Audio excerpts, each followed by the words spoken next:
Welcome to Ready, Set, Hunt. Whether you're an aspiring, new, or seasoned hunter, join us as we share our experiences and learn from other hunters around the country.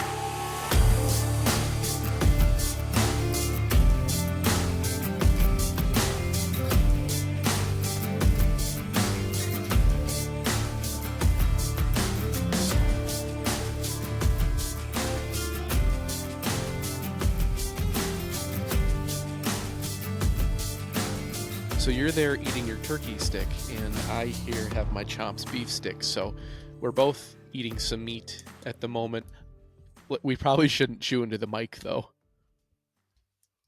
That's why I'm wasting. I don't even know why I took a bite while we started this, because I saw you like started it, and I'm like, okay. I'm hungry though. I'm hungry right now. I'll join you. I'll partake in a beef stick here. No, welcome to the Ready Set Hunt podcast. I'm Chris, and I got my colleague here, Pete. And what is it? It's the middle of the week. Doing episode 3. What should I hunt? And it's a great question. A lot of people ask that. You know, when we're getting into anything. How do I do this? What should I do? Where do I start? I mean, this is a core question. You have to answer this question, or you can't get into hunting. So, yeah, let's just breeze through a little bit of this. And I know we touched on in other videos, where you started with hunting. Yeah. Which you would ask this question, where do I start? And I don't think this question came into my life until we started hanging out, because up till that point, I'd primarily just been deer camp in the fall up north, and then maybe some ducks with my uncle or something when I got invited along. But other than that, I never asked, what should I hunt? It was always just, you're hunting this. So yeah, we started asking that question about 8 years ago. What should we hunt? Should we go do this? Should we do? And that was as simple as it was. Just, Yeah. should we go do this? Okay, what do we need to know to do this? So I'll let you take it from there. Yeah, it's funny because it wasn't, to me, it was it started off as a question of what I should hunt. Like I mentioned in the last episode, I'd hunted some pheasants and a tiny bit of grouse when I was a kid. And then when I was in college, I had some buddies that were kind of into hunting. And so I did that was my first kind of foray into duck hunting a little bit. And then we did some more. I did a little There's bit that more. word again, foray. Foray. It's the second time you've used it. I guess that's just in my vocabulary. And then a little bit of pheasant hunting in North Dakota. But when I moved back home, deer hunting piqued my interest. That was my what. Don't really know why. I think it was just something that always interested me, but I'd never had an opportunity to do. And so I just decided to make an opportunity for myself. So do we want to touch, for those, we're in Minnesota. Yeah. Do we want to touch on what is in Minnesota? That's a question. What should I hunt? I mean, I think we hunt everything in Minnesota. Am I right on that? Not quite. What don't we hunt? Well, we have not hunted elk here. That's in Minnesota. An elk tag is a once in a lifetime tag, and it takes years and years and years and years to draw. And they, correct me if I'm wrong, they do have a sandhill crane season, but only in a certain location in Minnesota now. Yeah, the sandhill crane season is only in the northwestern corner of Minnesota. Actually, pretty much the same area that the elk population is up there, oddly enough. Sounds like a political thing. They're not letting us access to some fun game. All I know is that in the past few years, I've seen more sandhill cranes than I've ever seen in my life. Dude, so I think the fields when I go. I think their population is doing pretty good. So I'm hoping that in the next few years that we'll have the sandhill crane zone will extend to a larger part of the state. But in Minnesota, we also haven't hunted black bears here. That's a draw process here. But other than that, I think we've pretty much covered our bases. I can't really think of that. Minnesota used to have a moose season, but the moose populations starting in the early thousands, kind of started dipping, and I don't think we've had a moose hunt here in almost 2 decades now. Maybe You got to get maybe a up north, decade. like real up north for that. Yeah. But yeah, those are kind of our opportunities here. Other than that, I mean, we've got turkeys, we've got deer, we have pheasants in the southern half of the state, and the northern half of the state is kind of where grouse habitat starts to begin. Um, we've got geese. Minnesota's has a very um, historied goose hunt. It's a pretty good state for goose. Um, we've got a lot of opportunities, and we do have a small elk herd, and I think they give out about 20 tags a year. So there's been talks that they're gonna potentially try and start a second herd, kind of south of the Duluth area.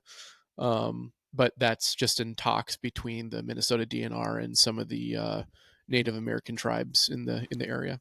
So, with the question, what should I hunt? What's your favorite species to hunt? Favorite is hard because they're so fun and for different You have to reasons. choose a favorite. That's my question. If I had to choose a favorite, I think it might be mule deer. Honestly, I love mule deer. I think they're a super cool animal. Um, they can bring you to some really cool places, and they live in a lot of different kinds of places too.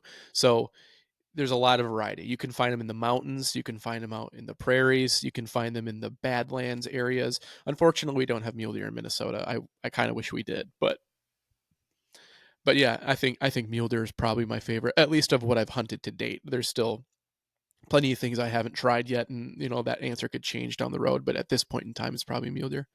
What about you? Yeah, I think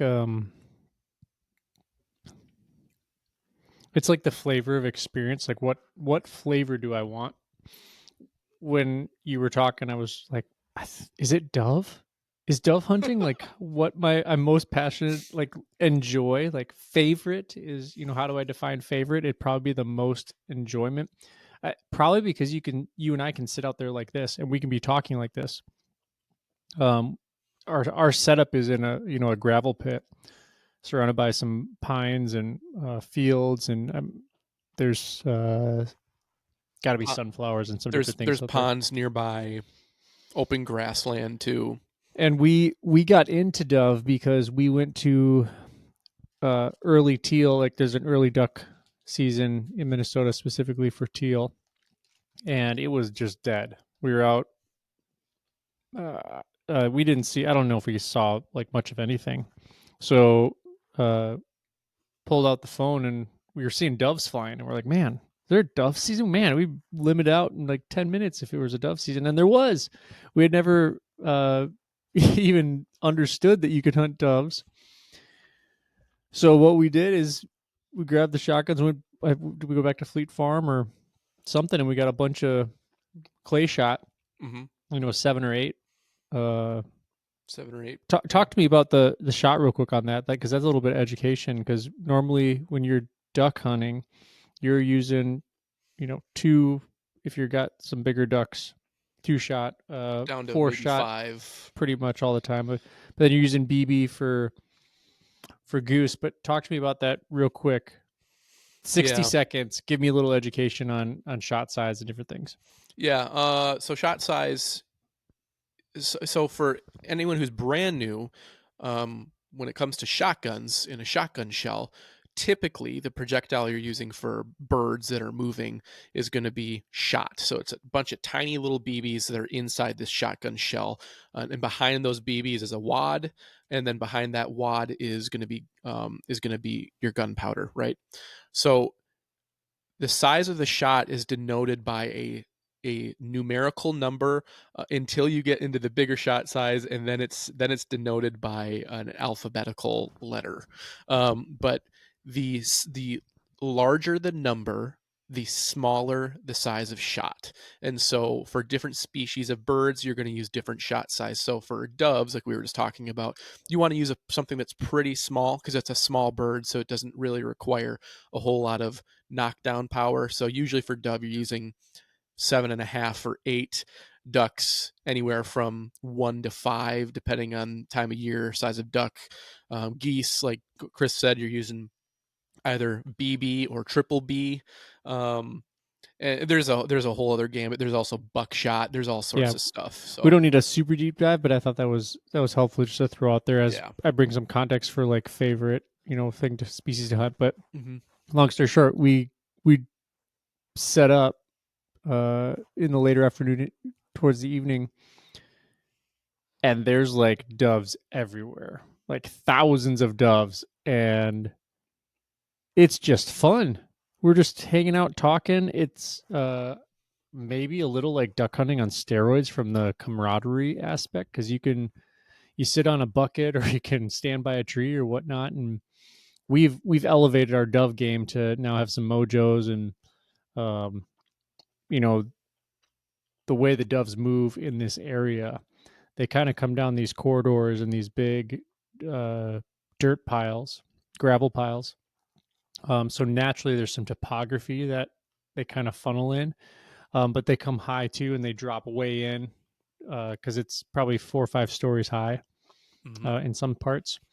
And yeah, we're able just to. They're easy to knock down, but they're hard to knock down. They're Uh, fast. yeah, They're a challenge to shoot. little F-16 jet fighters, and they change directions. Like you shoot, you don't hit them. They've modified their flight path, series of degrees up down. Honestly, So you sometimes it feels like they dodge your shot. Like you'll shoot and you'll see them agreed, go, they'll like veer off. It's just crazy. But but it's so fun. I mean that mhm. I'm just. It's just fun because it's minimal effort. You can roll out to a location, throw up. You know, dove decoys are not exactly hard to truck around. They're cheap Um, too. yeah, and so is the shot. Like so is the ammo Hmm. typically for. But you can go through a lot of ammo if you're not a good shot. We tend to be pretty good. Pete, we call you two pop because you first time we went out, you had a side by side shotgun for duck hunting, and I'm like, who's this guy? And Hmm. just the name stuck, two pop, and it's super fun. But you're super accurate with that thing, and so man, I just love the action aspect of that. It's a different type of action than spot and stock, Western mule deer or something of that nature. But and it's a different challenge. It's a different feeling of success. Um, but we like to we like to get in a dove hunt. Well, traditionally we go out and do a duck hunt in the morning for early teal, and then we'll do some pizza and something cool to drink, and just kind of hang out and then sight in our guns. It's kind of our time we use to sight in for the upcoming hunting season, uh, or I'll shoot our bows. But then, yeah, easy time just to harvest some doves. And again, like we have mentioned in the past, great Super Bowl or football Sunday appetizer for the friends. So Yeah. Dove is yeah, actually really good meat. Whether you do a jalapeno popper, they're actually really good whole as well. You do them on a smoker. like I've with done the that as eyes and well. wings and No, I mean feathers. I usually pluck out the eyes, but no. Yeah, they're so easy to field dress too. Mhm. Some people have like some major reservations, or like, oh, I don't want to get all bloody or whatnot. They are maybe the least invasive animal out there to harvest the meat. It's pretty simple. So It's very easy, and this will lead us kind of into our conversation. We'll talk about a little bit, what's maybe some of the easiest types of hunting to get into, what's some of the hardest, what are maybe some barriers to entry when it comes to hunting. These are real questions and important things to talk about, which is why we're doing it. Um, yeah, but before we get into that, why don't we talk a little bit about just in general in the United States, and I'm not even going to say lower 48. I'm just going to say the United States, the contiguous United States. So Alaska, Hawaii, Minnesota, all these places. What are some of the opportunities out there? What are the types of animals you can hunt? Um, And so let's kind of dive into that a little bit. Do you want to kind of dive into the first category of big game? Yeah, so big game, you're going to get your deer, elk, moose, bears, sheep, mountain goats, mountain lions. You have your, obviously your predators in there as well.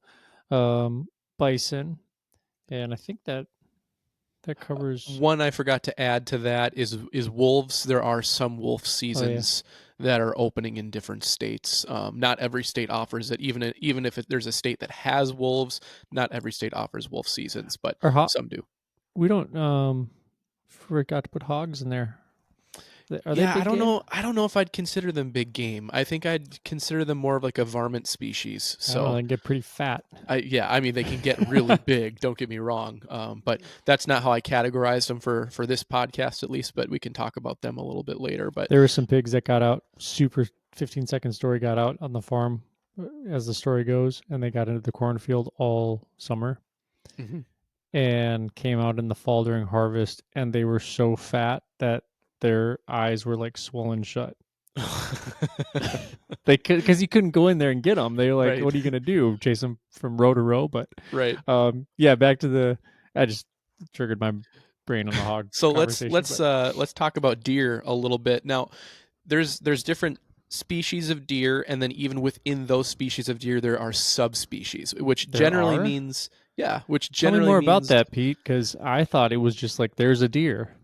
sure. Well, a lot of these species are very much regional, right? So, in the eastern half of the United States, and actually, yeah, so in the eastern half of the United States, we don't have any deer species except for the white-tailed deer. So that's going to be your typical tree stand hunts. More timber, maybe some kind of transition between agriculture, timberland, farmland, that kind of stuff. East Coast, that's going to be your typical white-tailed deer. Um, in the western half of the United States, you're going to have two species of deer. You're going to have your mule deer and you're going to have your black-tailed deer. Now, black-tailed deer are almost exclusively on the west coast up into Alaska. And then some of the Alaskan islands there. But the mule deer is kind of spread across the west, pretty much as far east as Nebraska, Kansas, and the Dakotas, and pretty much the western half of the Dakotas. And then you can find them almost all the way to the coast, or at least the mountains leading to the coast. Um, and then within those deer species, like I mentioned, there are something called subspecies. So, for example, a white-tailed deer, one of the subspecies is called a Coues deer. It's still a white-tailed deer, but it lives in a very specific region and it has some characteristics that are different than your typical white-tailed deer. So Coues deer is like really essentially just a really small white-tailed deer that lives in the desert in like Arizona, New Mexico, maybe far west Texas, and then down into Mexico. Then for black-tailed deer, the subspecies are going to be Columbia blacktail, which you're going to find, I believe. I'm not even going to speak to that. I don't know the exact range they're in, and I don't want someone to get mad at me for being wrong. And then you're going to have like your Sitka blacktail, which is going to be more Alaska. Especially like southeast Alaska, and then maybe Kodiak Island, and some of those island chains up there. What were those East Coast Japanese deer? Sika deer. So not to be confused with a Sitka deer, it's a Sika deer, and that would Cool prob story on how that species got here and yeah, that would where they're fall under located. technically under an exotic species, which is another category we'll talk about in a little bit. But yeah, so those are the deer species that you have opportunities on in the United States. And again, those are all going to be very regional. Also, a note on the white-tailed deer: the white-tailed deer is very widespread. It also lives in pretty much all the same areas that the other two deer species live in, except for whitetails don't make their way up to Alaska. And then you got, so that pretty much covers deer. Yeah, Then we're into elk, and you got your Rocky Mountain, your Roosevelt, and and your is it Thule's, Thule's. Tules? Yep. Um, the most widespread ones are going to be your Rocky Mountain elk. That's what everyone is That's what everyone sees. And as we're going through these species, if you can or later, just Google the differences. Like there's a Mhm. lot of visuals out there. There's subtle differences in some. There's more drastic differences in different species Yep. of animal, but um, you might take a liking to a certain type of antler setup, or Mhm. how they grow. Or a certain size of animal. Yep, yep. Yeah. So then, yeah, we got those three, and obviously they're spread out Mhm. across different regions, as most all of these are. You get into moose, which you got your Alaska, Western, Eastern, and The Shiras is the other one. tell me about that. I don't even know if I am So the super familiar Shiras with that. moose is it's the smallest moose species that we have here in North America. It typically lives in like Wyoming, parts of Montana, Idaho, I believe parts of Colorado as well. It's just a smaller species of moose, and you can hunt them. It should be noted that with moose, it's gonna unless you go to Alaska or Canada to hunt moose, it's usually pretty difficult to get a tag, especially if you want to hunt, in the American West and those states I mentioned. It could take you decades to draw a moose tag just because their populations aren't very high and there's a lot of demand there. One other state that you could also hunt moose in would be, or one of the popular states would be in Maine, and that would be the eastern moose. And it's not typically too difficult to get a tag there. It might take you a couple years, but there's opportunity in Maine for moose. There used to be in Minnesota, but again, populations are down. But another really easy way to hunt moose is you can hunt moose pretty much all over Canada if you want to venture north of the border to the Great White North. Yes, then we get into bears, which you got your black bear, which everyone knows what a black bear pretty much looks like. You got your grizzlies, which are fairly famous throughout different movies, TV shows, and then you get your brown bears, which kind of fit a little bit in the middle. Is that accurate to say? So, um, grizzly bears and brown bears in some circles are fairly synonymous. They are the same species, but their locality is really what differentiates them. So a brown bear is going to be a coastal animal. So your brown bears are going to be pretty much like Alaska, coastal Canada, right? Grizzly bears are more interior brown bears. So those grizzly bears are the bears you're seeing in Montana, Idaho, the Mountain West, that kind of Hmm. thing. A cool note about black bears, though: black bears can be found in every single. If I'm correct, and I think I've heard this, black bears are in every single state in the lower 48, which is pretty crazy. They're like one of the Let's do a most. fact check. Let's Let's do a do a fact fact check. check, but they are very, very widespread. And do you want to know what state has the most black bears per capita? Just take a guess. Minnesota.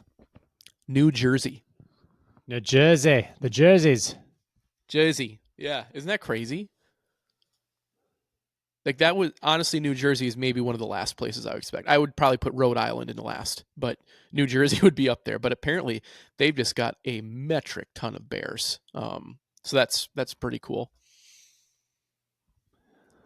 I don't know what I'm seeing here. They say they're found in at least 40 states. So pretty close. Um, I'm getting a response. No, black bears are not in every state. They're Okay. uh, not in Hawaii. Well, no, I said every state in the lower 48. No, you That did. might be I'm wrong. just giggling because it's like, And well, black bears are in Alaska as well. Hawaii's got some hog population though. Yeah, Also got they got wild chickens. they've got goats, and they've got oh, why am I blanking on the name of the deer that are there right now? It's okay. You don't need to know everything. Gosh, it bugs There me is because deer I there know though. what it is. Anyway, um, so yeah, bears are pretty widespread. I didn't include polar bear. Axis. Axis deer, that's what it Yep. was. I didn't include polar bears on this list just because while they have been hunted in the past, the reality is that pretty much the majority, almost all of us will never have an opportunity at one. You can't hunt them in Alaska. I think you can only, I don't even know if you can hunt them in Canada anymore. I'm not sure. Then Can you there's hunt also them in some the Arctic? not They're in the probably US. probably governed by conservation or something. Yeah. The only other species I think I left off this list for big game, I know I'm kind of jumping around here, it's muskox, and you can get those in Alaska and Canada in the Arctic. I don't see stag on here. They're not here. Oh, yeah, that's true. Yeah. Big games. Yeah, we are focused on uh, Focused on 48 the US here. U.S. here. Then we got But sheep. We got the Rocky Mountain Bighorn. You got the mhm. Desert Bighorn, the Doll, and the Stone. Uh, That is called the sheep slam. If you can harvest all four of those, very few people can do them because it's very hard to get tags for all those animals. It is possible, but it and takes a they're in long rough time. locations. That too. They are the most dangerous, probably the most dangerous game to hunt aside from a brown, like a coastal brown bear, but dangerous just from the fact of the places they live. Yeah, you gotta go high and far, and pretty gnarly. Some of those hunts that you see on YouTube. Hmm. Then we got you got your mountain goat, which are also tend to be high, but not as high. Is that accurate? Or are No, the I goats think higher? if I remember correctly, mountain goats are the highest. Ooh, well, they're up there. Hmm. Then you got your mountain lion, which you can find mountain lions in a lot of different places around the United States. Yep. Find big cats here in Minnesota. We got some big cats Yeah. running around. More and more, they're starting to show up. And then you got your bison. And we talked about last episode, I think we had a discussion, a little bit of lengthy discussion, a little bison history Yeah. throughout the United States. But There are bison opportunities here. Again, they're one of those animals few and far between, and if you do get a tag, you're going to pay for it. But yeah, there is good meat, opportunity. though. Great meat. Hmm. But then we get into small game birds, upland birds, like pheasants, grouse, and quail. Got your rabbits and your squirrels, Yep. rabbits, and your turkeys too. Yep. Easterns, Merriams, Golds, Rio Grandes, and was it Osceolas. Osceolas? And then there's another species of turkey that's not in the United States. It's only down in Central America, specifically the Yucatan of Mexico. It's called the ocellated turkey, and it looks more like a peacock than a turkey, but it's Oh, that sounds considered awesome. Can we go it's hunt that? dude. You hunt in the jungle. It's pretty crazy. So, like Um, poisonous frogs jungle or what? I mean, I would assume there's probably some like that, but I've heard stories of guys that are hunting ocellated turkeys, and they're literally like they're in the jungle and they find like old Mayan ruins and stuff. They're like Hmm. hunting among Mayan ruins. And to me, that's just so cool, like crazy cool. But I feel like it's a movie where it's like something's haunted and they're following you as you're hunting or something like a Mayan warrior or something. and they're gonna sacrifice you. Dude, I don't know. But Yep. those upland birds, super fun to hunt. Hmm. If you want to go squirrel hunting, just go deer hunting, and you'll find squirrels Yep. everywhere. Yep. It's true. It's typically our experience. I think everyone else's too. You got your varmints, Yep. and then you get into migratory birds, which is your waterfowl, your ducks, your geese, mourning doves, sandhill cranes. What makes you got woodcock on here? What Hmm. differentiates that bird from others? Like, So how would you describe that for me? Um, imagine this isn't a perfect analogy at all, because the woodcock is its own. It's really its own species.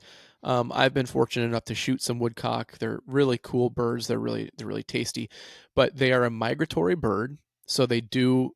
And if you don't know much about ecology or about the animal world, migratory means that it is an animal that spends one part of the year in one locale and then another part of the year in a completely different locale. So I don't remember exactly where the woodcocks stay. I think in the summer months they're going to be more so up in Canada, and then they migrate south for the late fall and winter. Are They they look are for they some like warmer weather.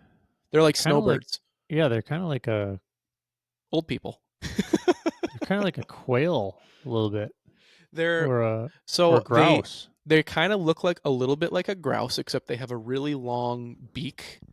They kind of look like a grouse, but they migrate like a duck. But they don't live in the places that ducks live. They're just their own thing. Super unique. They're super unique. They're really cool, and Minnesota usually has pretty good grouse hunting, or not. Well, they do have really good grouse hunting, but they're in similar. You can find them in similar areas as Mm. grouse. You can find woodcocks in similar areas as grouse. So a lot of the time, you can do a hunt and end up with a mixed bag, which is really fun. Yeah, Um, we could totally talk about uh, fishing as well, but I mean, that's a form of hunting. But Little outside of our scope, but yeah, you and yeah, I we're gonna. do fish a little bit. I just love fish. I love cooking up some fish, and Yeah. you know, there's nothing like uh, sitting on the boat with a cigar and some country music on, and you're.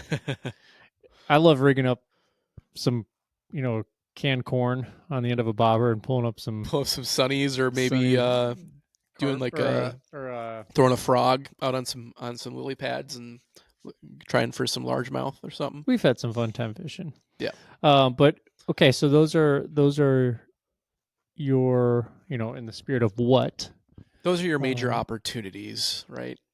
that's gonna you're not gonna yeah, you're gonna have to get way more nuanced in something. But we didn't really talk about like aoudad or, you know, some of these other Yeah, species found in southern regions. those would be kind of more your exotics. They're especially in Texas. Texas has Crocodiles, are those tech. big game? Or Yeah, sorry, alligators. Alligators. yeah, those are exotics, and you can hunt those in Florida and I think Louisiana. I'm pretty sure you could in Louisiana, but Do they pay you to go hunt pythons down in Florida? Is that a there thing? are competitions. Yeah, there are competition hunts to see who can get either the most pythons or the largest pythons, I and there don't is a think bounty I on don't each think I want to python. do the alligator thing. Scary. I feel like that's a horror movie. I think the alligator's coming up and yeah. Yeah. So there's no shortage of opportunity, and kind of touching on the exotics again, some really common ones that have been really popular, especially the past few years, are Aoudad. Otherwise, another name for them is Barbary sheep. They're not native here. They're from like Central Asia or something like that, or maybe even the. I think they're from the Middle East. They were brought here at some point in history, and kind of brought as like a gift or something from some foreign ruler, and some I think some were released into the wild or some escaped captivity or something like that. So now there are wild breeding populations on public land and Got the private land. javelinas as well. Yeah, gosh. See, I forgot about a lot of these species because Dude, I love we're not from the Southwest. I We're want not to go thinking about bow these hunt some things. javelinas. They're little hogs. Like they're kind of like miniature warthogs. Kind of. So their family group is technically called a peccary, which isn't a pig, but it's kind of a pig. Like, let's just be honest, it's And kind of a pig. it's kind of like is my image in my head right? They got mohawks, Kind of. Yeah. or is it just Kind their of. hump? There's like humpback situation going on, and they're Yeah, kind of like they got something going on. But you can hunt javelinas down in like Arizona, New Mexico, and probably West Texas.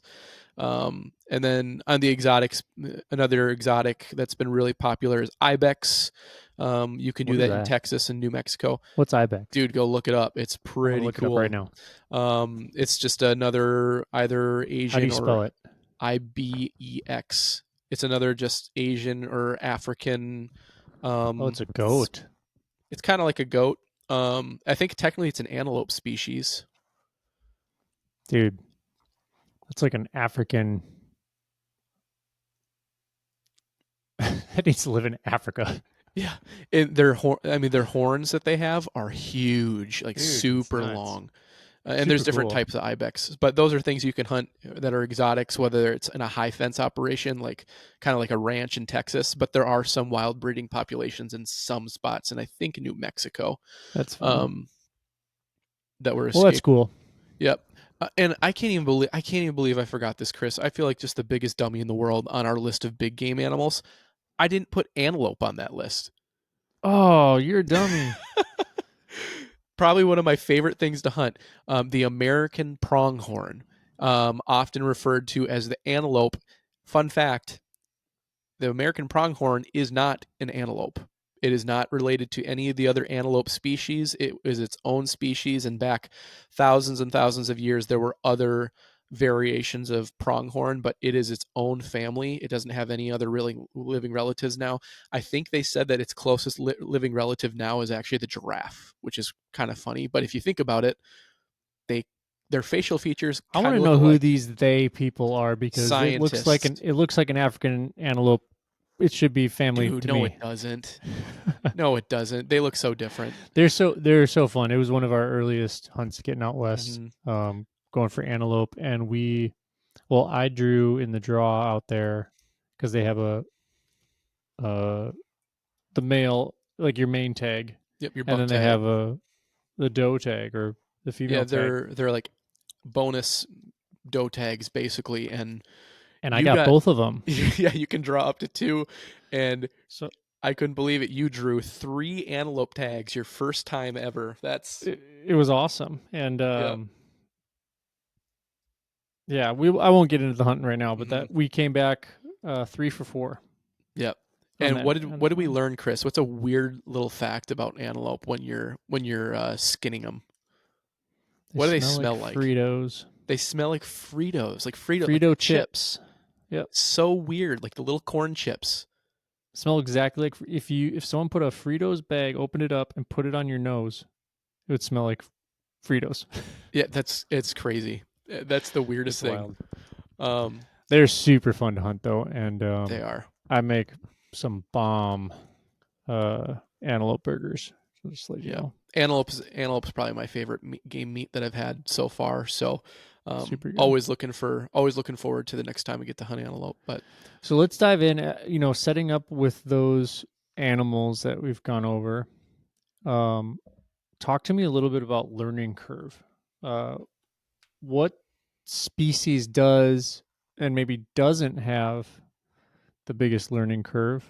mhm. Uh, what would be the easiest species to pick up hunting for someone who's going to go for their first time? Yeah, I think we kind of touched on it a little bit with some of what we've talked about already when it comes to like mourning dove. Like mourning dove's a pretty easy and approachable one, but we'll get to some of the easier ones. In terms of learning curve, no matter what you hunt, I think there's going to be a learning curve, especially if you're brand new. Um, if you've had some introduction to hunting from other people or you've done some other form of hunting, the learning curve isn't going to be as extreme.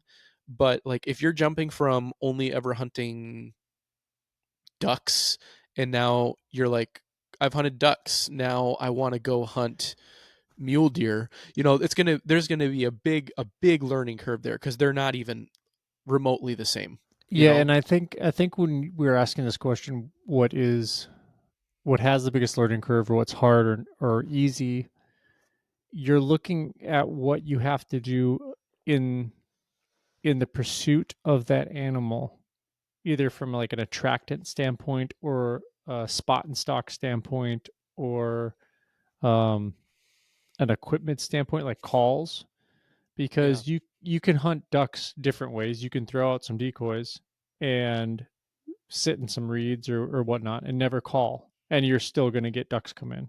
Yep. You can hunt them out in a field and be calling hard, especially geese in that way. I am not a proficient caller when it comes to my goose call. Um, so I'd rather just never honk on that thing. Uh, and it takes practice though. That's part of the learning curve. That's like Hmm. what makes it tough. Spot and stock is a different thing. It's a different skill set with your eyes and knowing where to look, how to scan, um, versus going to like turkey. If you don't like, do you know how to scratch or call a turkey in? Hmm. Do you use a decoy with that?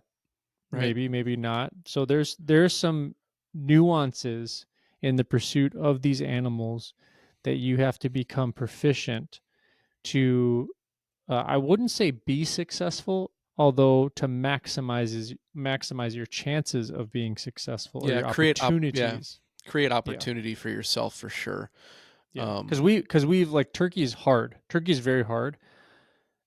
We hunt turkeys very differently than apparently most people do, which is we really do spot and stalk, and then we are stalkers of them to mhm. get in. And like, how do you create the opportunity? That is the main word there. Like, because as a hunter, at least when we're hunting turkeys, it's like, how do you maximize that opportunity? We've like I've belly crawled hundreds of yards out in the middle of a field. We've moved behind hay bales that are out in a field and had turkeys walk in. We've also gone through the woods. Uh, so you don't be scared to change it up, but there is a wrong way to hunt something. Like, you can't just walk across a field towards your animal thinking they're going to be like, "Hey, shoot me." Like we witnessed someone do in Nebraska once. That was Yeah. amazing. First Um, trip out west ever. We see this majestic whitetail. I mean, huge. We're talking really we're nice talking buck, one of the nicest animals I've seen. especially on public land. Yeah.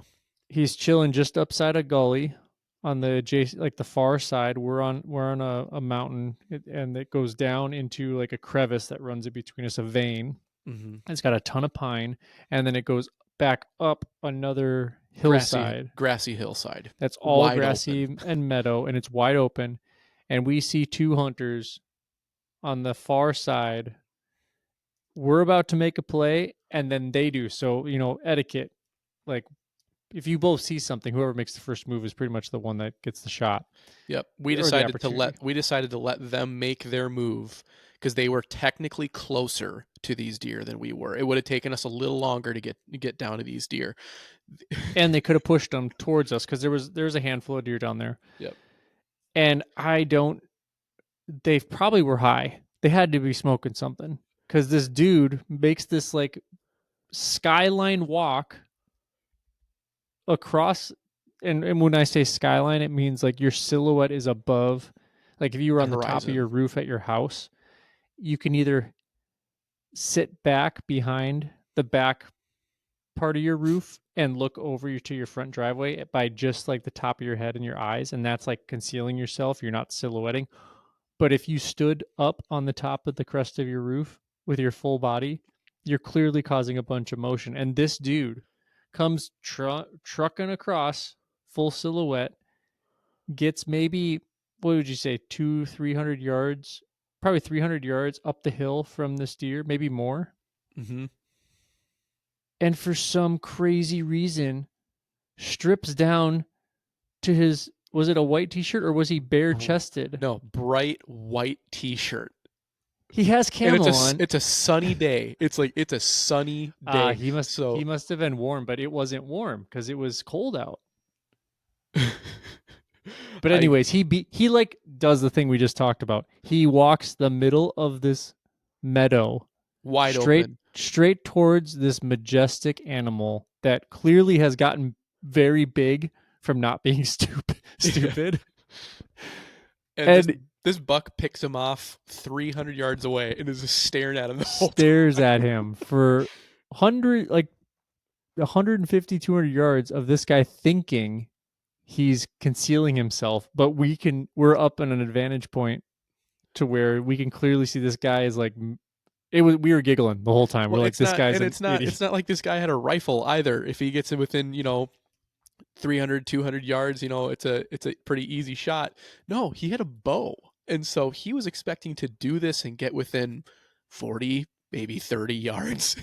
It's just, I I mean, think, the amount of chaos of like, I can't believe what I'm watching in my head, and us laughing about it was of pain, because this animal, like, when you see a trophy, when you see one in real life and you're like, I can make a play, and I can maybe create an opportunity for myself to bring this home. There is definitely something about trophy hunting. Again, we talked about in previous episodes why we hunt, why, what it is for us, but you still love and relish like something beautiful that you get to preserve on your wall because it's a story. Like, and this, we're telling this story right now because it's a memory, and we talked about tradition or memories, and I'm not like commenting on. I, I don't think I'm commenting on the guy's intelligence, but it's hard not to with what we with what we witnessed. And I'm trying to be inclusive and invitational for our like audience. Like, hey, if you listening, go and do something like this. The win is you got out in the field, man, and, and you should grow from it. But I mean, it's not like we haven't it's made just general principles. yeah, Like, you can't sneak up on something in the wide open. Like, it defeats the with a white purpose of with a white sneaking. t-shirt. Yeah. Yeah, and it's not like we haven't, made stupid mistakes hunting. Everyone does. That one just seemed especially egregious. So, oh man. Yeah. Don't create your own challenges, I guess is the Yeah. theme of that story. But But back to learning learning curve, curve. yeah. I mean, I don't think it's probably a great idea to start with some of the toughest animals to hunt. First off, there's going to be certain ones you just can't hunt because you What don't would be have. toughest animals? Oh man. Elk for sure is one of them. Elk is a really tough one. It can be a really tough one, especially if you've never really done it before. I probably wouldn't start with that. Um, I probably just unless you're like really wanting archery is going to be your thing. Archery hunting is not the greatest introduction to hunting. I mean, maybe if you're like tree stand hunting, that might be a little bit different. But if you're wanting to do like spot and stock, I probably wouldn't recommend archery for spot and stock hunting. Pretty much anything out in the West, whether it's mule deer, antelope, especially antelope. Antelope with a bow is so hard. I mean, they're guys that uh will never pick up a rifle Yeah. because they are so committed to archery. And hmm Mad props to those people. and I don't have anything against that at all. No. It's just you have to be proficient. It is you have to close the distance. You're closing the distance on animals that oftentimes can have crazy good eyesight or good smell. hmm Mostly all of them do. Um, and you have to draw a certain type of weight. You have to, if your heart's beating or if you've been stalking something, uh, that draw and release is so crucial because you're looking for placement. It's not like you get to reload instantaneously and get another shot in once they stop 150 yards away. You're committed to essentially one arrow. Yep. Um, and it's so rewarding. Like, it is incredibly rewarding. But again, it's not, uh, looking down the scope or down the barrel of your firearm. That projectile creates much more advantage to a novice space of hunting. And you can get very proficient at it as an expert when you can shoot, these guys that shoot 1,000 yards just Yeah. blow my mind. I can shoot and have shot, what do we do? Just short of 600, and we can Eight ring the inch plate. gong. Yeah. Yeah, and that's a challenge. Believe hmm me, that is a far distance, and you want to be prideful for sure when you're like you ring it a couple times in a row. You get that puffed chest, and you're like, I can really get. Oh, I'm gonna stretch it to 800.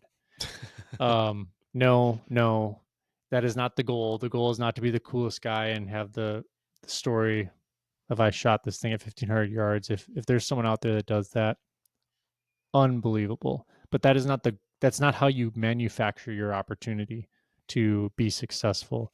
You want to close that distance, and you want to be accurate with the tool that you're using. Yeah, I, I So I think it's you can put a rifle in the hands of someone who's brand new to shooting, and within one shooting session, you could probably get them ringing steel at 300 yards. It's not that difficult of a thing to do. yep. You put a bow into the hands of someone who's never shot a bow before, it's going to be pretty tough for them to be, shooting consistent groups at 20 yards their first time Yeah. shooting a bow. Yeah, Just to know what the learning curve is there. Archery is a completely different animal, and it requires completely different hunting tactics than hunting with a rifle. So if mhm. archery is your thing and that's what you want to get into, power to you. We both hunt with bows, we hunt with rifles, we hunt with shotguns. We're hoping to get into muzzle loaders this year, so we kind of do it all. But there's going to be much less of a learning curve with a rifle. Maybe learning just some basic hunting skills with a firearm isn't a bad thing. Obviously, depending on what you're wanting to hunt. But then maybe kind of jump into that archery space after you've gotten a little bit of experience under your belt. Yeah, you're gonna need to you have the tool that is in your hands to harvest the animal. You need to be proficient. That is the most important thing. Otherwise, you will never harvest an animal. And that may be self-explanatory, but you have to understand first and foremost hunter safety. If you're hunting around anyone, you are using something that takes life. Like Mm-hmm. you're stopping an animal by causing trauma to the vitals, and hopefully as ethical as possible. But walking with your shotgun pheasant hunting or deer hunting, uh, muzzle control is just like basic firearm safety. When is it acceptable to put your finger on a trigger?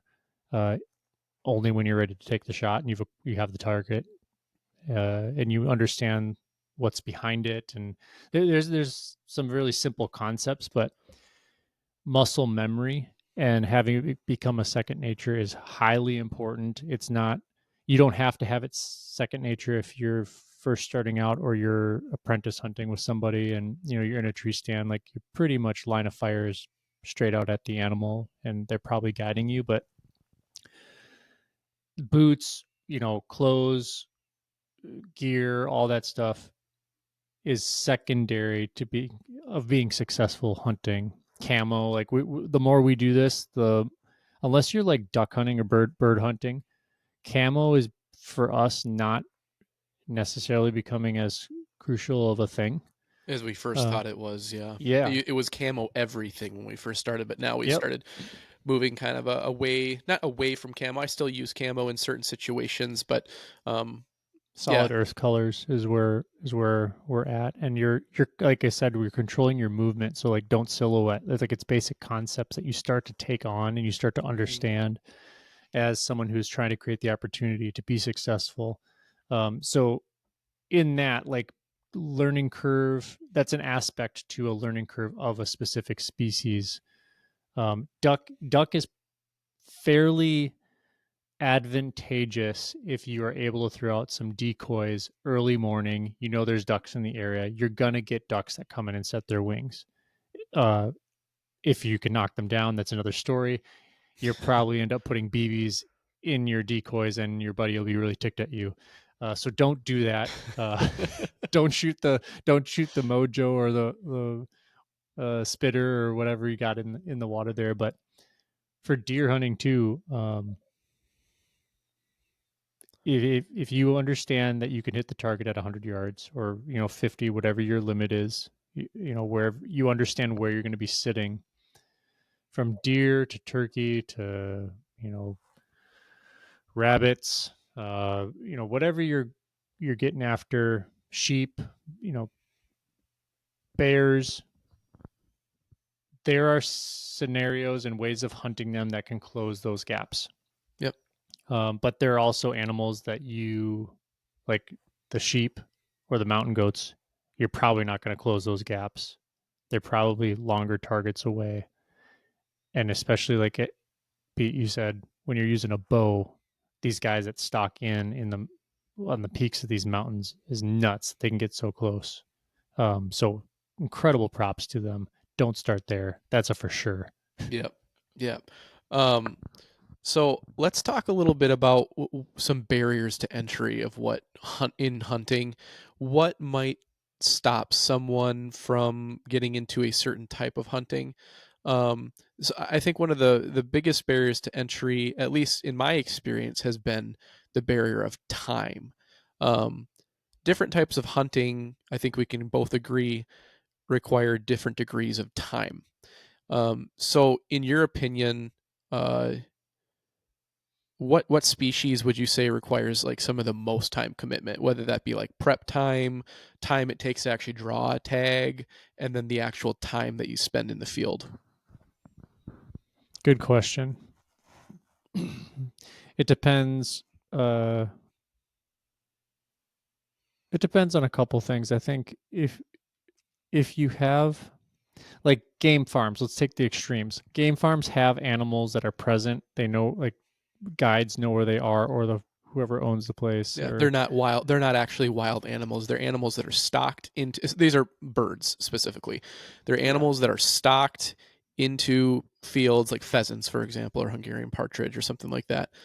They are stocked in the field so that you can go and you can flush them and you can shoot them. It's a hunting yeah, experience. It's not the same as a wild pheasant or something, but you get that hunting experience. But anyway, continue. yeah. And you might there's ranches all around the country, and they have populations that aren't pressured. So like pressured comes into this. You're looking, on private land, like we have access to, what's the food source like, travel patterns. Like you have to understand a little bit of the ecosystem of the animal, for approaching it from a time aspect. Like, do I need to do a ton of scouting because I'm going out to Montana in a certain unit? I've never been there before, or maybe I have been, but we know we've learned more about this unit now. Like, if we're going to go back for mule deer in Wyoming, we have a better understanding of, like, we're probably going to hunt this side versus venturing the way we did. So we can prep a lot from a time standpoint, a lot less. Mm-hmm. Um, but if you're just getting into a hunt, you've drawn antelope in Wyoming, or if you go buy your over the counter deer tag in Minnesota, like we do every year, um, you can put as much time into it as you want or as little. Like you literally could just go buy a deer tag, go out and sit along a fence line in a morning and an evening. And if you know there's deer in the area, you really don't need to do a whole lot of prep. Like that's just the honest truth. You If your could, goal is just to shoot any deer, yeah, yep, I'd agree. yep. Now go to the other side of it. You can be very invested from like trail cams. Like you might have some good intel from a farmer in the area. There's a really nice one in here, and no one's hunting it. You might start to go, okay, what are the patterns? What are the eating patterns, sleeping patterns? What's the movement like? Where are they bedding? Where are they feeding? And I might want to position, my deer stand here, and I know the wind is coming. Like wind is huge, so you have to understand the wind. How am I going to get into the stand in the morning? You're starting to dive in a more depthful way for the methodology of how do you approach the opportunity to then be successful. And you can add as much to that or as little to that. But from an animal standpoint, I just can't imagine anything being easier than dove if you have a nice spot to just walk in, and you don't even have to wear camo or anything. You could literally just wear some jeans and Yeah, uh a flannel. earthy type flannel Yeah. or something, and Mm-hmm. you're gonna have some opportunity. But ducks is pretty easy as well, especially if you have some decoys. You're gonna get into cost a little bit there, but uh Time turkey's management. I hard. mean, Turkey's hard. can I comment on duck here for a sec? No, you can't. And I'm gonna go ahead. Yeah, of Uh, course you can. so I I agree with you in a way, but duck also can be a pretty big time commitment because you have to get up very early, which you do for a lot of hunting, right? But um, you have to get out there really early, and then you have to make your decoy spread, and then after the hunt is over, there's cleaning up all the decoys, and there's the travel aspect of that. And I mean, obviously you can make duck as complicated as you want as well. You could have a boat. You could hunt morning and evening. I agree with you in the fact that if you're just doing a very basic setup, like you can be in and out of there like lickety split, like Yeah, pretty you're kind quick. of approaching it like it's not like deer hunting. You can just grab your rifle or your shotgun and your blaze oranges on, you walk out, get in the stand, you sit for a couple hours and then walk out. Like Hmm. you're not prepping anything. You've probably already done that by putting up the stand. Yep. So I think there's with any species there's going to be varying degrees of prep time or time commitment, but I would agree with you that probably dove or some other type of small game like squirrels or rabbits or something. I mean, squirrels and rabbits, that's about as easy as it gets. You grab a 22 long rifle or maybe a shotgun, depending on what you prefer to hunt those with. You head out to a chunk of woods or, you know, a farm field or something for rabbits. If there's maybe some brush piles and whatnot, it's pretty easy to get out for something like that. Another pretty easy one would be upland birds too. It's a lot better to hunt upland birds if you have a dog, but in terms of just like going for a quick morning hunt or something, it's a pretty low time Yeah, commitment. not just like a Saint Bernard or a poodle. You Hunting gotta dog, you yeah. gotta have a hunting dog that can flush your point. Hmm. Um, no, that's good. Those are really good points. Talk to me a little about draw time because I assume you're diving into Western tags and putting in the time for that. Yeah, so there are certain tags, and we'll do a whole episode on preference points and lotteries for certain tags out primarily out west. There are some here in the Midwest and kind of out east. There's usually like bears and moose and stuff like that, but um, primarily most of your lottery or draw tags are going to be out west.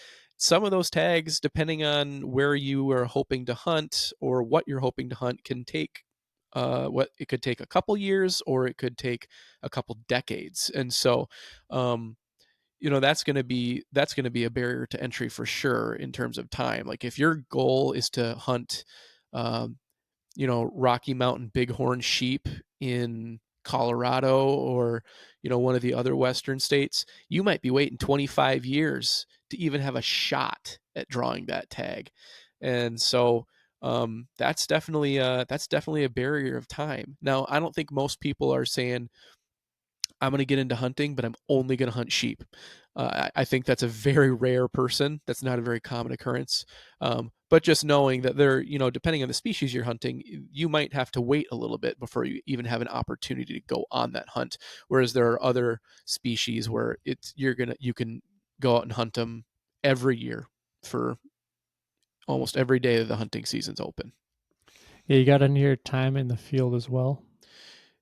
Yeah, we kind of touched on it a little bit. There are certain hunts where you can just kind of go out for a morning. It'd be a pretty quick little trip. But then there are certain hunts, especially if you're hunting outside of your own state, that's just going to require more time. You're going to have to, take a multi-day, maybe a week long plus trip to make some of these things happen. Yeah, and it's also the length of the season too, because you're looking at your own calendar or your responsibilities in life and going, okay, if it opens on the 1st, well, now I realize I can't even be out there till like the 5th Right. or something like that. Like that is a real thing. We try to get out a day or two before the opener. We like being out uh from an out west standpoint. We like Yeah. being out in the place we're going to hunt and putting our eyes on things. So that's not typically what people will do. Uh and that would give you a little bit of an advantage, but that's a western thing. Yeah. Maybe more than anything. You're probably not going to go sit out in your deer stand in No. Minnesota 2 days ahead of time and just really sit out there. No. No, probably not. But so the Talk to me I about costs. Oh, go ahead. yeah, I was going to say the other side of things with the barriers to entry is going to be cost. I mean, Chris, hunting is not. It's a bell curve. There is a bell curve, and we'll talk about the bell How curve much at do another I time. need? Well, it's a hard. I don't know how to propose this question because you could literally go to like Cabela's and pick up a Remington 870 pump shotgun for Hmm. I think under $300 in some Probably not cases. under. If you got a used one, maybe probably not brand new though. Um, you're not going to want to buy. You're going to want to buy or have access to a tool that can put the animal down in a quick amount of time. You don't want an underpowered you have to understand what you're using as well when you're going to hunt an animal and create that opportunity because you can't if you're using something underpowered, you're just going to wound it. We're back to the conservation part. We're back to the stewardship part that we've touched on in Hmm. other episodes. But yeah, cost is definitely a thing. Like you literally could go to Cabela's, pick up a firearm, and you don't have to dress in camo. But again, you have to have you don't have to have gear. You don't have to have a call. You don't have to have equipment. That's the honest truth. Depend. But I mean, we're talking there are about the caveats cost. there. Yeah, we're talking about cost because where's the reasonable thing? Where's the reasonable space? Is maybe the better question for this topic, like cost wise, Hmm. for me to create a reasonable opportunity to be successful. Yeah, Is there that, would are. you say that's correct? Yeah, I mean, there are gear items that are necessary that you absolutely need in order to hunt whatever it is you're hunting. You need a, if you're hunting something that requires a gun, you have to have that gun. You have to have ammo for that gun, and you have to have a way to process that animal. So you need to have a good sharp knife, right? Give me some. Oh, sorry. Go ahead. I'll let you Uh, finish. no, that's and well, and then you have to have the license for that animal, and that is Well, that's also a where I was. cost. Yeah, that's where I was going to Yeah. go. I was going to give me some of the buckets that money would flow to uh, in the cost space. Yep. So I mean, your primary costs are probably going to be your license or tags, and the prices of those are going to vary from state to state, and they're also going to vary depending on whether you're hunting in your state or if you're hunting in a different state. And If they you, can vary largely. oh yeah, and it can be crazy different even just between neighboring states. So like if 17 bucks to easily a couple grand. yep, just all depending. If you're hunting in your own state, your costs are going to be a lot lower. If you go to a different state to hunt, they're gonna get your money. It's just kind of how it is. Kind of something you just have to accept. Um, but especially if you're going out west, that's where the really expensive tags typically are. There are still some that are pretty manageable, not too crazy, but the landscape of that is ever changing, unfortunately, and they're kind of dinging non-residents to hunt in their states. But so yeah, you have your So we got licenses. yep. Then Then would be another bucket. another bucket would be gear. We kind of talked about gear a little bit. Okay, that's self-explanatory. So then, is there a third bucket Yeah, or more? these there's two more buckets I'll talk about. The third bucket is one that I think gets overlooked a little bit when people are planning their hunting budget. Um, It's the one the wives will say, "You, I thought it cost this much. What happened?" yes, it's an easily forgotten bucket, but it is a bucket that does make a big difference, and that's you know food, fuel, and lodging. How much Hmm. money are you going to spend in gas to get to where you're going? How much if you're not hunting close to home, or you're hunting or you're hunting in an area and you don't have any friends or family in that area to stay with, are you staying in a hotel? Those are all costs. They add up quick. And then Hmm. also on that is food, man. I mean, if you're Yeah. unless you're really really good about it and plan ahead, and you're packing meals in a cooler or whatever, you're going to be eating out, eating on the road, eating at the gas station. It adds up pretty quick, and so those are all expenses you have to take into consideration too. Absolutely. Yep. And So then what? Yeah. If what are the species with the highest costs? Like if because if you need a license, depending on typically the size of this animal in my brain and from what I've been exposed to, follows suit with the cost. yeah, kind of, actually, you're kind of right. Usually the bigger the animal, the more expensive, or the harder to draw the tag, the more expensive it is too. And with those really hard to draw tags, you're we can't you can't just look at the actual cost of the tag.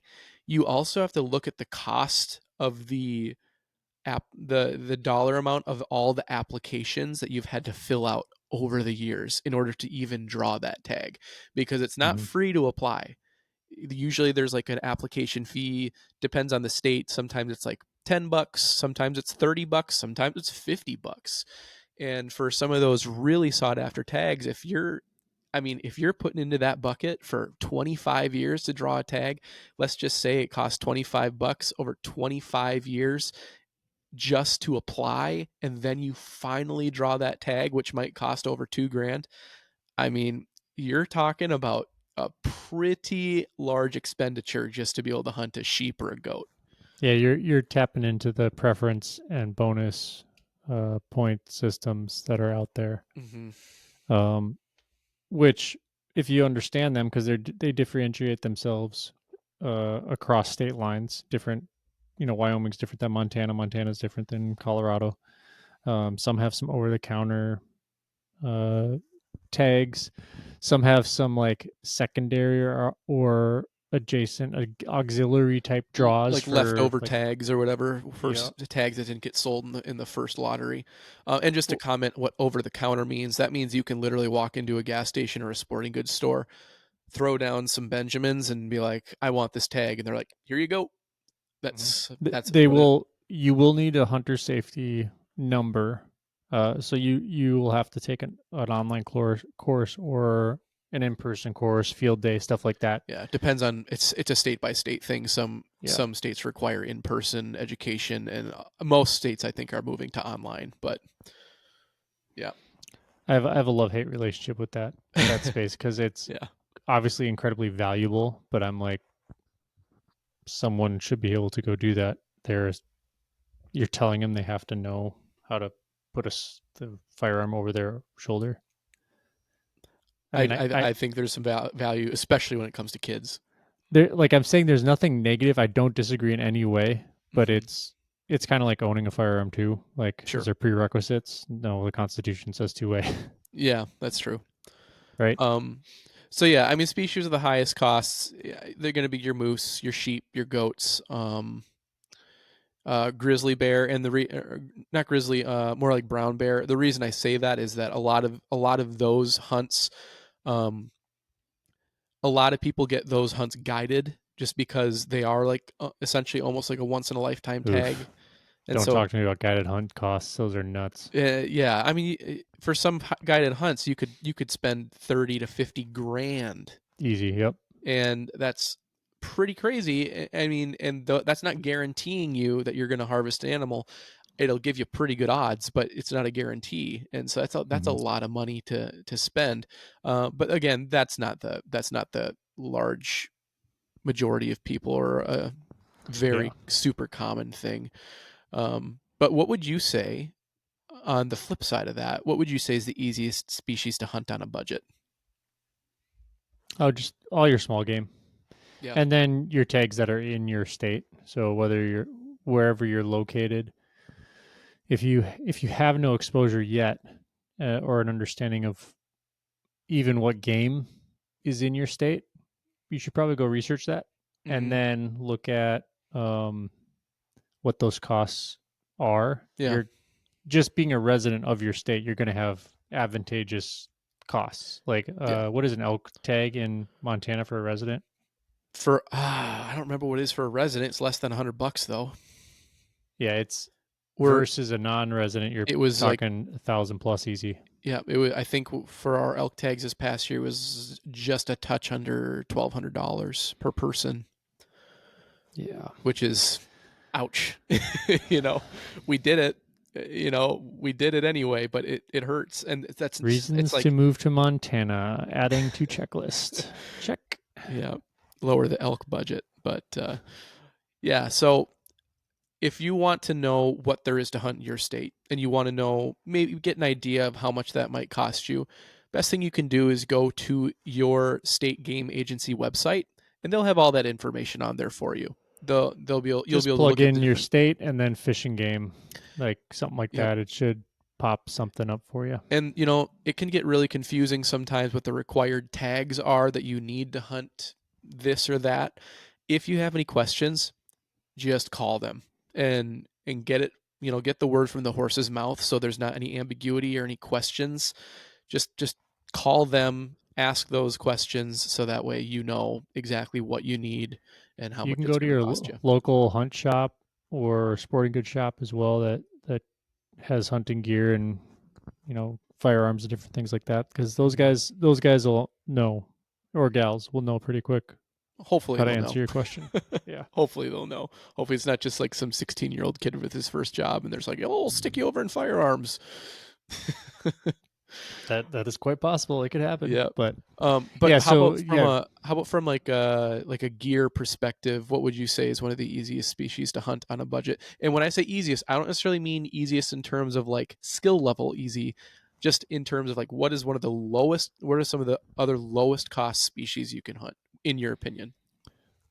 I mean, deer hunting is pretty low. You just need, in Minnesota, you need your blaze orange Mm-hmm. vest, right? You could be wearing snowmobile gear for anyone, all that I care.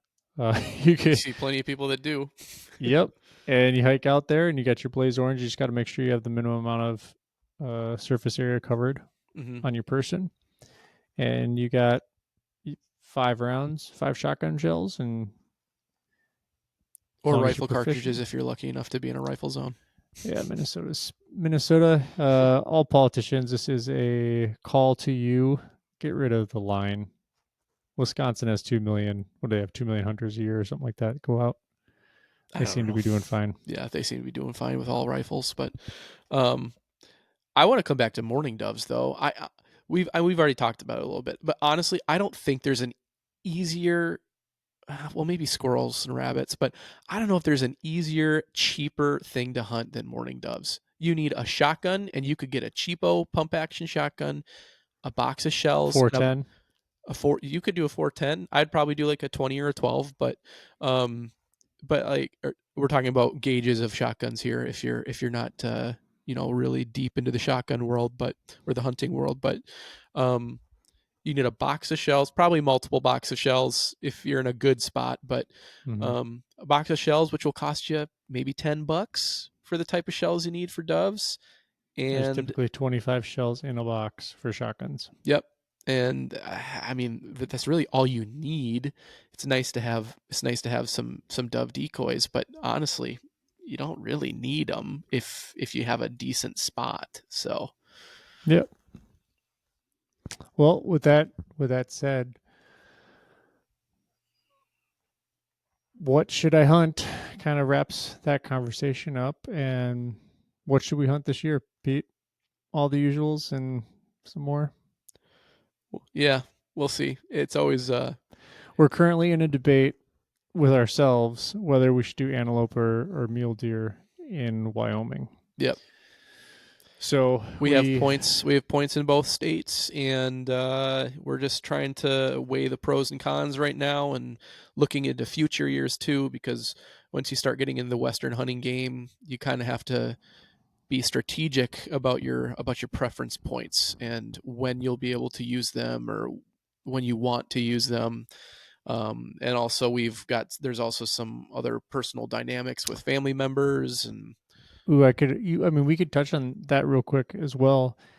The point systems and when you're applying across state lines of different things, and you just mentioned timing, right? Because if keep in mind, this goes into cost for sure. If mm-hmm. you were to draw Montana, like Idaho, Colorado, Wyoming all at once, there is an ability to give tags back that you've won. Yes. And you can comment further on that if I'm wrong in anywhere, just correct me. But if you draw all those, you essentially have a dollar amount flowing out of your account until you get a Yeah. refund.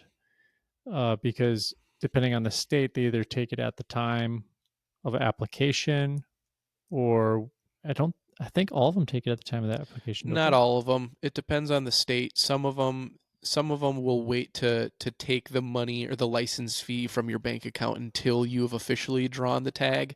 But but there are a lot of states. I would say most of the states require the money up front. Hmm. And then if you don't draw, so like for Montana, for example, when we applied, it was $1,200 right up front, and we pretty much knew we were going to draw, but Because of our there points. was what was it, like it was like 3 weeks where that $1,200 was just sitting out in limbo in a bank account in Montana, and if we didn't draw, then eventually that refund would come back to your bank account. But it's one of those things that I really hate about the about playing the lottery systems and the draw systems in Western states, just because you really do need a plan, because you could easily have, if you applied in multiple states, you could easily have thousands of dollars Mm-hmm. in limbo waiting for draw results. And then what happens if you just happen and get lucky to draw all of them? Yeah. Then that's a lot of dough. So there are states that you can buy these things called preference points, where you're not actually applying for the tag, but what you do is you buy a point, or essentially like your name to be put in the hat one extra time, um, in future years. And some states you can build up those preference points, and then in some states you can build them up to a certain point before you actually are required to apply with said points. We'll get into that in a future episode. It can be really complicated because every state's system is a little bit different. And so if you're interested in Western hunting, you'll want to definitely tune into that. And there's also a lot of good resources online that you can look into that'll explain those things really well. But we'll be sure to touch on that in a future episode. But though Yeah. that's a cost of time as well. Yep. So yeah, as we wrap this, just for yourself, listening, ask yourself what should I hunt? And Mm-hmm. there isn't a wrong answer to that. It just is going to take a different uh, set of additional questions to be answered. Mm-hmm. From a gear standpoint, different cost standpoints, tags, logistics, and then if you're doing the point preference thing, are you playing as a group? Are you playing solo? There's some different combinations Yeah. in there too. So There's a lot of uh, questions that go into hunting. It's not just as simple as, oh, I'm just going to go hunting. It's like, well, there's mhm. a lot to learn about it hunting. is that simple from probably your state standpoint, because you can, like we said, go over the counter in some form. But it can be very nuanced, and it can get complicated. I still lean on you, Peter, when there's application deadlines and stuff. You do a pretty good job about texting the group and just, hey, this is coming up here. You got 3 weeks to do it, and so appreciate that. Thanks. Yeah, yeah, no problem. I just want to hunt with you guys. So, Yeah, that's the goal. But yeah, like I'll be going out to Montana a couple times, and or Wyoming one as well, and I think that plays a factor into, like, are we doing speed goat or mule deer, shorter trip this time? We were, mm-hmm. what was it, 11 days in Montana this last year, and It was 10 days in Montana, which is a long trip. Like, mm-hmm. it felt weird being gone that long. Yeah, it was Um, long. it was long. But then looking at in the question, what should I hunt?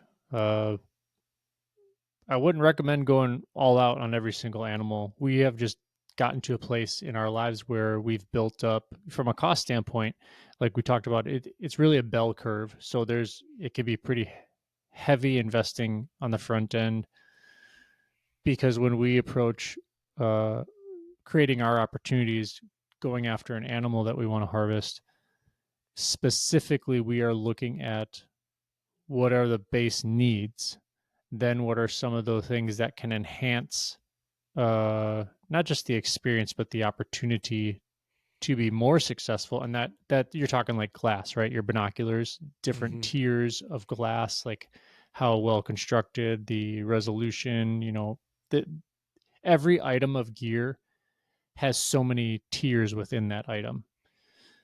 So specifically, when we're looking at all of these, and talking about different animals that we hunt here in Minnesota, and then doing an out west hunt, we have built this up over a great many seasons, and we have now gotten to a place where I truly just don't need at all to go buy anything uh, besides ammo and my licenses every year, and maybe some freeze, like, dried meals.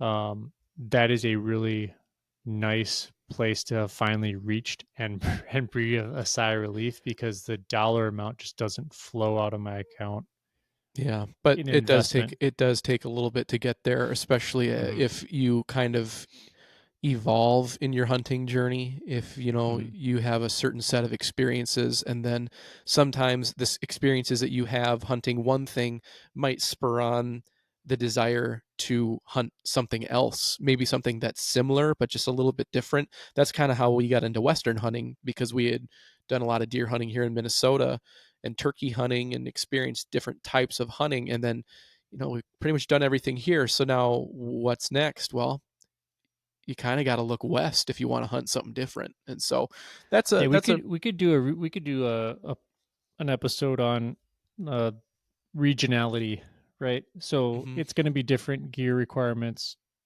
or needs locally, in your state versus West. And I'm thinking like from a pack standpoint, I'm thinking from boot standpoint. It just really depends on what you're about to take on to pursue that animal and be successful. Yep, for sure. So But anyway, long story short, guys, the important thing is, what do you want to hunt? Really think about it. Think about those costs involved. Think about the time it takes. Think about the learning curve. Think about all the different opportunities you have, and what might be. You may have like a dream in mind, but what might be a good stepping stone? What might be a good place to start your hunting journey? So I want you guys to think about that, and then next week we'll come back and we're going to talk about the where should I hunt, because that is a very important question, and that can be kind of the catalyst of whether you're successful or not. So, with that being said, thank you for joining. Like and subscribe. Like and subscribe. Leave us a comment. Shoot us a DM. Shoot us an email. Follow us on socials. All that good stuff. We're looking forward to talking to you some more. Chris, I'll let you sign off. all right, thanks for listening, guys. Have a good night.